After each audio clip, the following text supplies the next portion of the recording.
Mga kabay, silipin natin yung mga Friends of Orange. Ganda mga kabayo. Talagang ang tingkad-tingkad ng mga kulay. Yung mga Friends of Orange, sobrang ganda mga kabayo. Yan. Friends of Orange. Tapos may nahalo lang na isa mga kabay dito na ano. Hindi siya Friends of Orange. No, grabe, sobrang ganda oh. Ang lalaki mga kabay. Yan. Ganito lang din mga ginagawa niya mga kabay. Pro pa lang din, propagation. Pakita ko sa inyo mamaya mga kabay yung mga ano niya. Mga pinagkatan. Ito sa mga kabayo.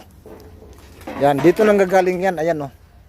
Yan. Tumubo na. Tulad nito, puntahan natin sa kabilang side. Aray ko.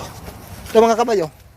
Ang pagdating sa mga ganitong philodendron mga kabay, kailangan lang talaga natin i-cut para tumubo. Ayan oh, may shoot na siya. Sa kabila, mayroon na rin.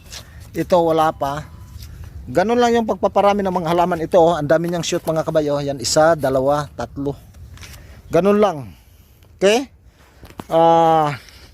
Kita-kits na lang sa sunod na mga video.